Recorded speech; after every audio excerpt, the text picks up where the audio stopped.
am. It's Real Estate Tuesday. Happy, tantalizing, terrific Tuesday to all of you. Hopefully, you've had a great start of your morning. I need to wipe off my camera.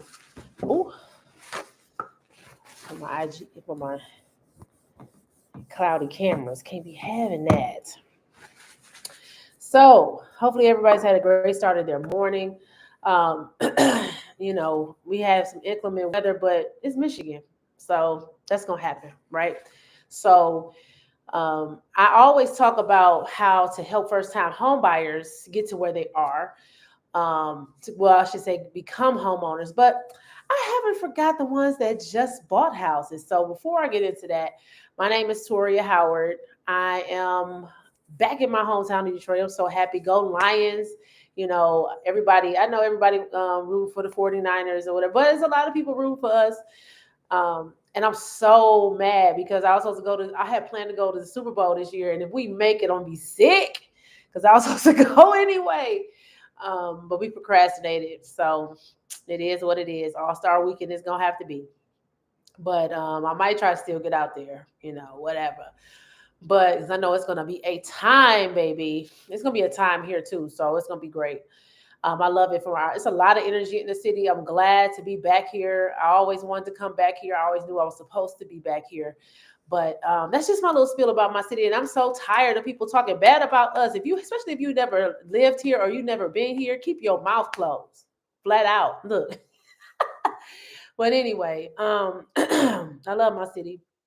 And I'm a ride for my city. Like the song said, I put on for my city everywhere I go. 313 is always gonna run deep.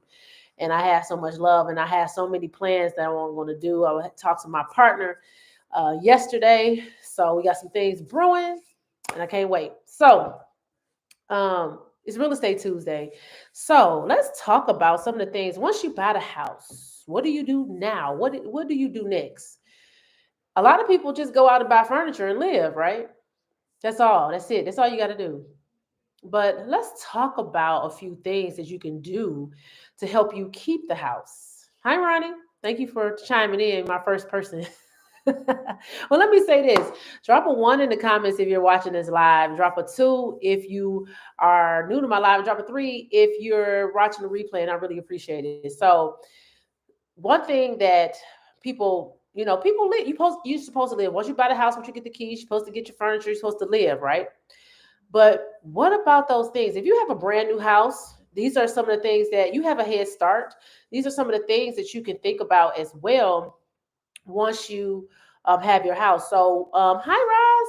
Once you buy your, once you purchase your home, right? You should already have your homeowners policy in place and your home warranty in place. Those are two things that they usually have you do before once you're about to sign the paperwork for your the home warranty and the home um, homeowners insurance. Those are two different things. So the homeowners insurance protects the dwelling, from anything. But you make sure with these policies, you read your policy and see what's covered. Because a lot of things that you think is covered is not. Like if you live in a flood zone, flood insurance is different. Um, Earthquake insurance, like in Memphis, earthquake insurance is a rider. It's not automatically added onto your homeowner's insurance. So you need to figure out where your home lies. And if you don't have flood insurance, you still should get it because you just never know. So you need to know what your coverage is. First and foremost, read that paperwork because you will think some things are covered, and these insurance companies like not to pay. So you need to make sure you have all your I's dotted and all your T's crossed to make sure that you have the coverage that you need. So flood, earthquake. I'm trying to think of something else that's outside of uh, those of you that live in coastal areas, your insurance is high. Like especially if you're building a new home, you need to make sure that you spend the money on getting those materials that will help your house withstand Category 4 and 5 hurricanes and stuff like that. You're making sure that you're doing that type of stuff and prepping your home. So it just all depends on where you are. Home warranty protects the appliances and things of that nature. I say the homeowner's insurance protects the dwelling. plus the things that are inside of it, like your furniture, your but like your jewelry, if you have any expensive jewelry, anything minks or anything like that, that's a separate rider from your um homeowner's insurance. So you need to make sure that you're reading your policy to see what's covered. So you need to make sure that's a separate rider. So you have to make sure if you have fine jewelry, minks and stuff like that that you want to protect, that's a separate rider. So you need to make sure that that's covered if something happens to your home. So the home warranty protects the appliances and the functions of those mechanicals. Okay, so that's the refrigerator, washing machine, dishwasher, HVAC system, things of that nature, plumbing issues. So you need to make sure that you know your coverage for those, because a lot of these companies have multiple layers. So garage doors, because they only want to cover you for certain things in that for that mechanical. So you need to understand.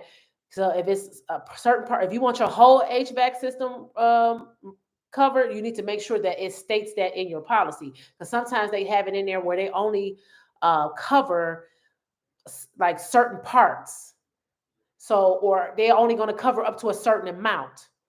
So you need to make sure that you understand your coverages. If they're saying that they're going to protect your appliances, if that's the case, then what parts are covered in your hey pretty, what parts are covered in your policy for that refrigerator, that dishwasher, because it might be just only covering certain parts. It might not be covering the whole thing. So you need to make sure what your policy is stating. So a home ownership policy and a home warranty are two different things. So those things are the first two things that you have to establish. But you need to know what your coverages are and want to know what's covered, what's not, if it's just parts or whatever, especially those big ticket items. So let's talk about the big ticket items that could cost you a lot of money. So those big ticket items usually are the roof, foundation, electrical, plumbing. Did I say foundation? HVAC. Okay.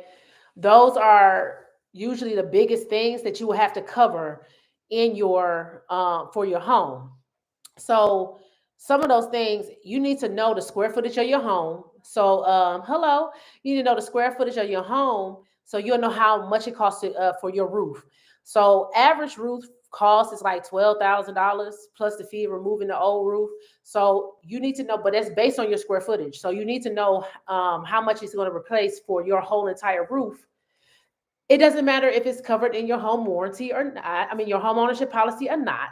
You still need to know how much it costs because, like I said, sometimes certain things are not covered. So you need to be able to have extra coverage on your own.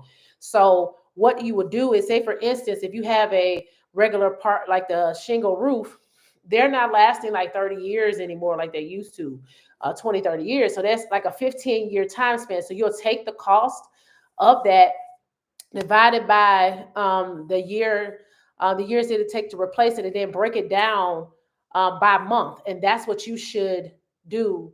So if it's 12,000, you divide that by 15 years, you get that number. That's how much it will cost in a year to replace, per year to have that savings. And then you break it down per month.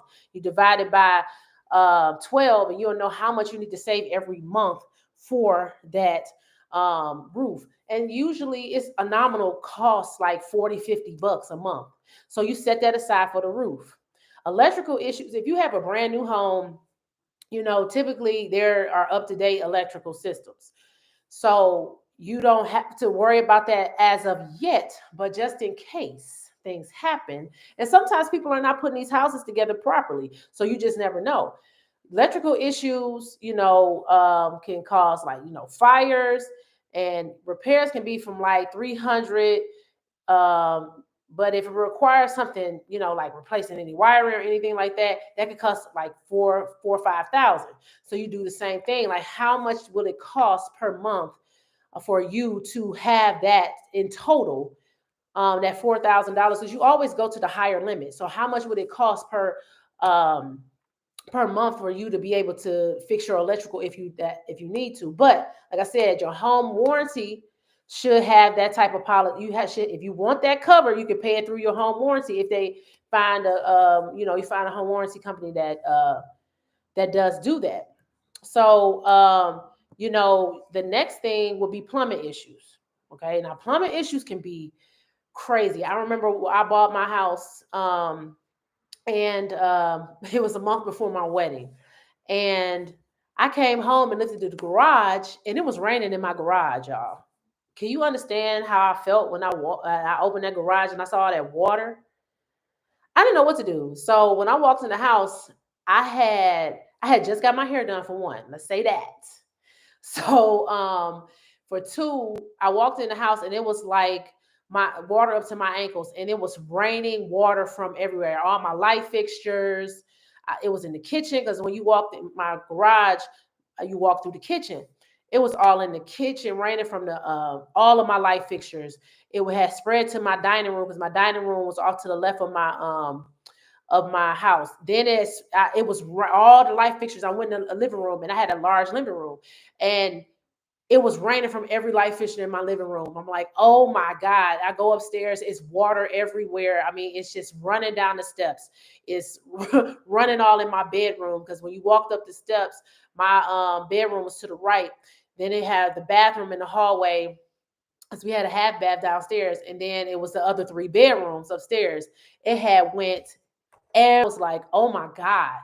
So I had to get behind the toilet, shut the water off, and it got my hair wet and everything. I was so upset. But by the time it was said and done, my upstairs flooring, part of the walls upstairs, all the walls downstairs, well, no, I didn't attack the walls. It did the ceiling, and then all the flooring, all the light fixtures, everything was just done for.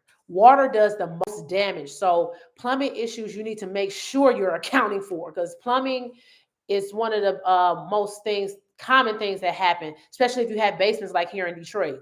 Basements, flood, all of that type of stuff. You want to make sure that you're protected. So it costs, our first bid was $20,000 to fix all of the stuff that needed to be fixed. And the insurance company ended up accepting that bid because somebody else came back with like 25,000, and then somebody else came back with like 18. But they accepted the 20,000 because they was one of their trusted people that they had used with the company. So that, and I mean, I probably was gone for about 4 or 5 hours. So that 4 or 5 hour span, that water damage, cost $20,000 worth of damage. I did have insurance, and it was covered, and I had home warranty that replaced that part that was in the bathroom. But plumbing issues can cost, and I'm talking about not just to fix the parts, but to fix your house if anything, your floors or anything like that get damaged. So average cost between, because you have to pay, because plumbers come out, plumbers come out, you got to pay their fee. Anytime you have a home warranty, you're going to have a fee that you're going to have to pay the technicians to come out to do anyway. So you make sure that you have that money. So you have to pay them their fee, usually $75 to $100, maybe $150. I haven't heard anything more than that. But under the home warranty that I had, every technician cost was $75. So plumbing issues can range from $100 to $10,000. So you need to know like what type of pipes you have in your house, how long do they last, what kind of damage can happen to them, what type of climate you live in. So make sure that you have the right pipes in your home, especially if you're building a new home. You need to be accounting for all of that. Spend the money up front, and then you won't have the money to spend later. But if you go ahead, if you take it to the highest, so it takes $10,000 to fix a plumbing issue, you should take that $10,000. Maybe it'll take 15 years or 10 years to save that money. So you'll divide that by it'll take you 10 years to replace whatever plumbing it is. So you'll take that 10,000 divided by 100, and then figure out how much it will cost. That will be your yearly cost, and then try to figure out how much it will cost monthly. You will just divide that by 12. So you need to make sure that you're accounting for these things. Mold removal can cost a lot of money too, and cost a lot of health issues. But a lot of insurance cover that. But just in case they don't, Mold removal can be from like $5,000 to $6,000. And if you get water in your walls and you don't know it and it's breeding mold, you need to know how much these things cost, because mold removal can, like I said, could cost between $5,000 to $6,000, and it can make your breathing air quality in your home poor. So you need to make sure that you have the money for that. So you just account for that. You make sure that you take that money, you divide it, and then you save it. It's so minimal. You probably like $20 here, $30 there, $50 here.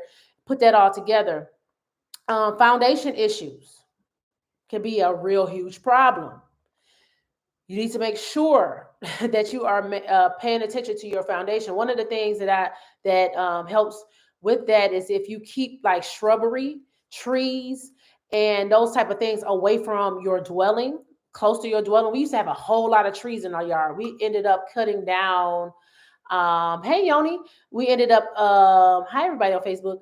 We ended up cutting down like 8 or 9 trees, and we still had a lot of trees. So foundation issues, because we had a cracked up driveway. So a lot of foundation issues come from the roots of these plants that's close to your dwelling. So you want to make sure that you're paying attention to that and it's not growing under your home. And that can also cause plumbing issues too. Those of you that have basements, you need to make sure that you're snaking it probably twice a year at least.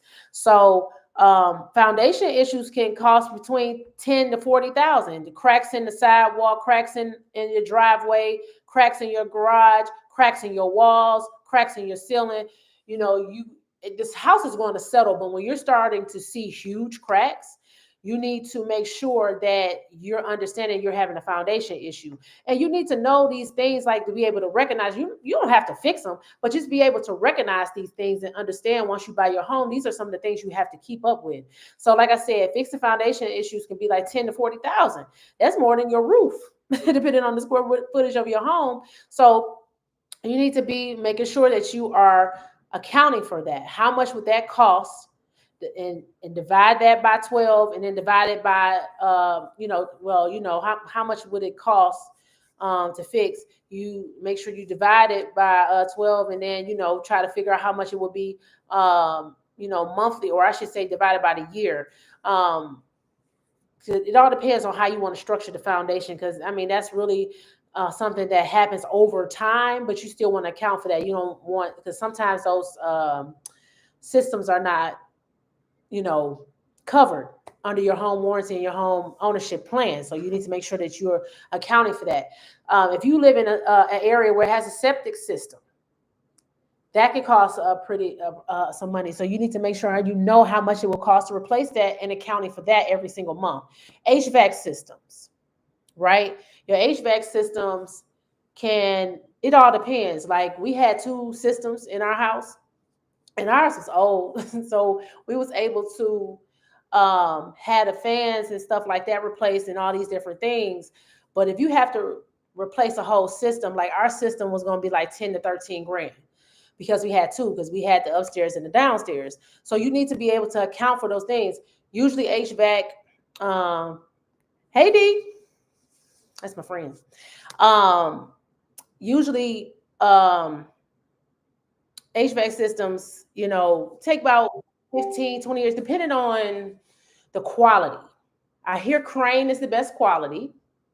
So if you have, a high quality system, it might last a little bit longer. But if you have to have multiple units, those of you that have these, these mansions and these, these big houses and everything, it might be a little bit more than that, because like I said, we had 2 units. If we wanted the top of the line, it was like 15 grand to replace ours. Our house was 2,700 square feet. So, it's not that big of a house, but those of you that have 3 and 4 and 5,000 square foot houses, you have to make sure that you know how much that costs. You need to make sure that you account for the years. So if it's like 15 years, so you take, the 15 grand divided by however much it's going, the 15 grand, you take the 15 grand divided by the years, and then you do it by month, by 12, then you'll know how much you'll need to save per month. So these are just some of the things that you need to do, with the systems part of it. You got to save for it every month, because a lot of times people don't fix up their homes because they wait to the last minute. They can't come up with all that money. They don't check their coverages on their home ownership plans and their home warranty plans. You just get whatever somebody tells you to get, and then you're not checking your coverages. So make sure that you are understanding your policy and reading your hi Cyril, how you doing? So making sure that you are knowing your systems and how much it costs. You need to know your environment and what type of pipes you have in your house. If you see any cracks, you need to be doing these checks, checking your filters, changing your filters. Depending on your systems, it might have to change it every quarter, every 6 months, however the case may be. You need to make sure that you're keeping up with that. And doing that, if you do the maintenance and the savings beforehand, you won't have these problems. You will be able to combat it. But like I said, make sure you get the maximum coverages, then some of that stuff will already be covered. And then you won't have, the problems. That you just make sure that you want to cover everything that you want to cover: HVAC, electrical, plumbing, roof, foundation issues, flood insurance, earthquake insurance, any type of extra riders that you need in order for you to be able to protect your systems. If you have any fine jewelry or anything of value, that's a separate rider from your home ownership plan. So you need to make sure that you have those coverages, because it's because your stuff get messed up. If you don't have that rider, they're not going to replace it. So you need to make sure that you understand that. So let's talk about the mortgage payment right quick before I go. So when you get your mortgage package, a lot of people don't look through that paperwork, and you definitely should. And the reason why is because they give you a schedule. They show you how much you're going to pay over this 30-year span. And you need to understand how to pay your mortgage properly. Those of you that are getting these fat refund checks from the IRS here soon, and you have a home, and you should be concentrating on busting down. Yes, I said it. Busting down that amortization schedule. What's your amortization schedule? So your amortization schedule is a schedule that they give you that shows you the years, and it show you your principal payment, and it show you your interest rate and how much it's going to cost per line. Because every line is a year. Is a month, because it's broke down by every month. So what you will want to do is, if you want to pay off your mortgage faster, okay, those of you, let's talk about this. A lot of people have sold other homes and then bought other homes, right? You want to put this huge down payment on it. No. What you would do is, if you have a substantial amount of money and it's more than what they're requiring, because usually if you're getting an FHA loan, you can do 3% down. It depends. Yeah, 3% down. Conventional, you can do, some conventionals are 3% down. And then, if you have a jumbo loan, they want 10%. So if a jumbo loan are, depending on your area, those are loans that are like $500,000 to $600,000 or more. They call those jumbo loans. So that's like if you're in the $1 million range, like the Floridas and some areas in New York and California, jumbo loans are in the millions. So because the $600,000 houses in the hood in California, in LA. Okay, so nothing. That's not to say nothing bad about it. I'm just saying, but you need to know. If you do the minimum down payment, okay, do the minimum down payment, and then you take that lump sum. Once you get your first mortgage payment that's due, you take that lump sum, you pay it on your mortgage instead of giving them that money up front. That way you beat down the interest. That way you beat down the principal. So once you do that, you take away the years, the months and the years on that amortization schedule. So once you do that, you get another amortization schedule to see what it is. So if you don't have substantial down payment to put down, or a substantial amount of money to put down, then this is a way that you can do it.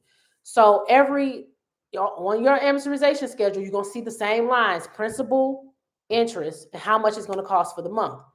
So what you'll do is you'll go down to the next line and pay that extra principal payment on your mortgage for that next month, and it'll eliminate that next line. So you do that for 1, 2, 3 years. Just be disciplined, and then the principal is so much less than the interest. So for like a $1,200 mortgage, your interest is going to be like 75% of that. You're going to pay 75% in interest. The other 25% is going to be your principal. So it's going to be a smaller amount. So sacrifice whatever it is that you need to sacrifice, or maybe you don't have to sacrifice. It is what it is. You might be balling like that, but you'll put that extra principal payment on that mortgage payment, and then eliminate that line. And you'll keep on doing the same thing. And before you know it, you have your mortgage paid off 7 to 15 years. Easy. And guess what?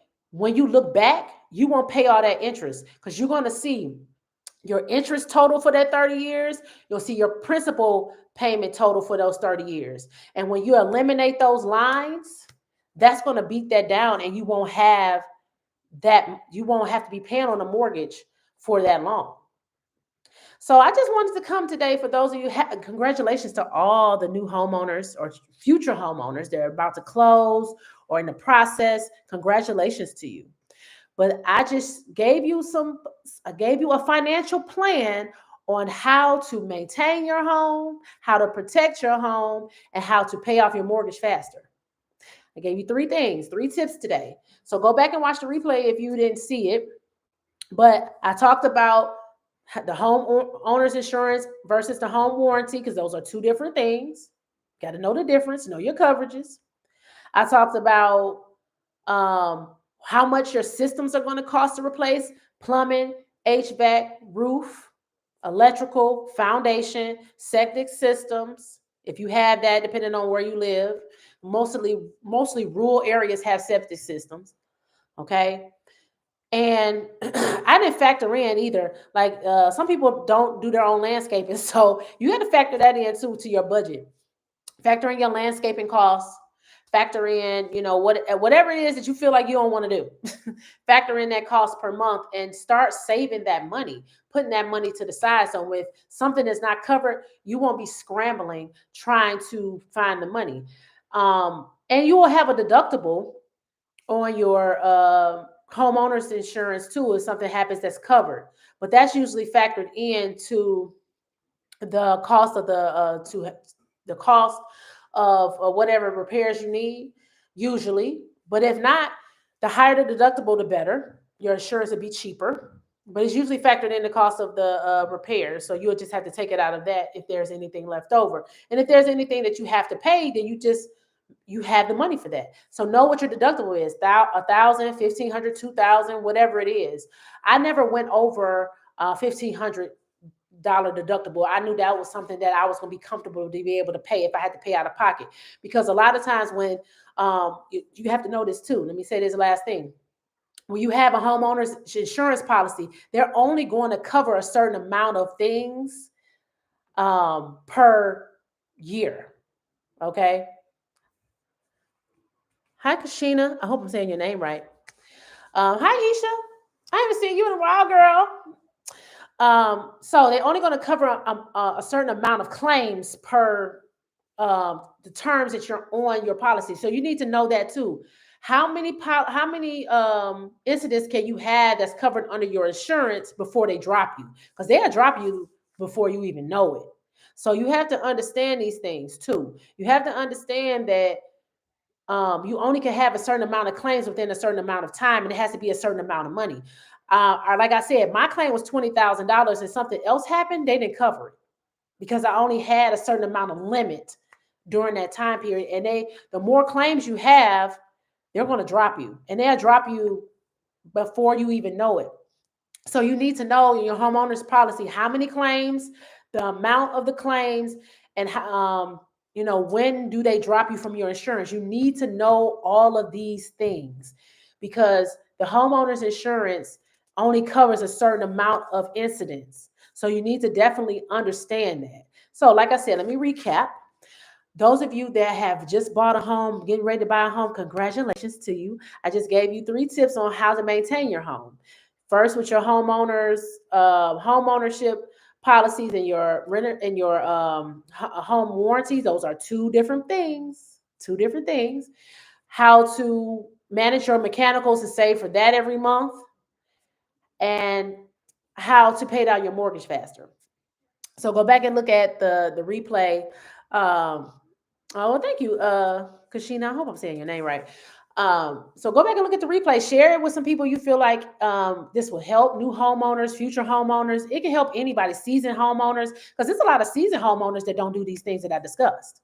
So you need to make sure that you are going and doing these things and preparing and not waiting to the last minute. It's not time to procrastinate, because procrastination is going to cause panic.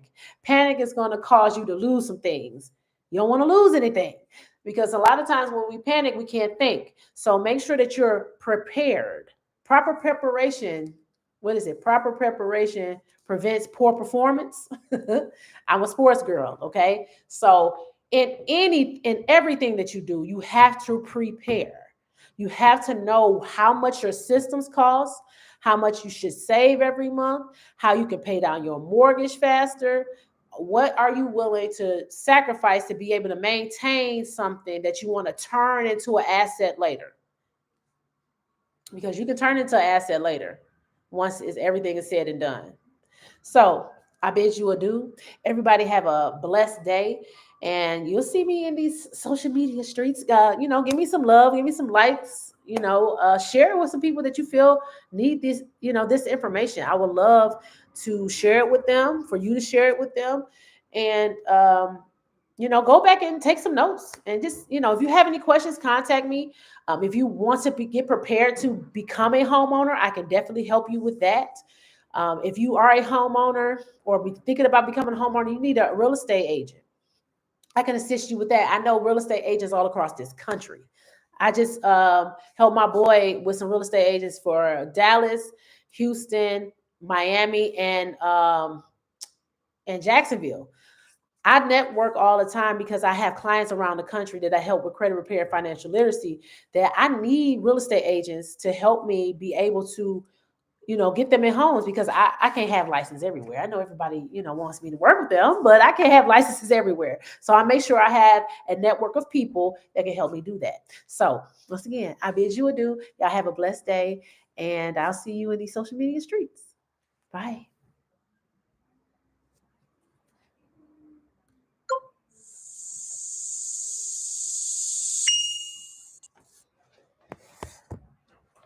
Bye, YouTube.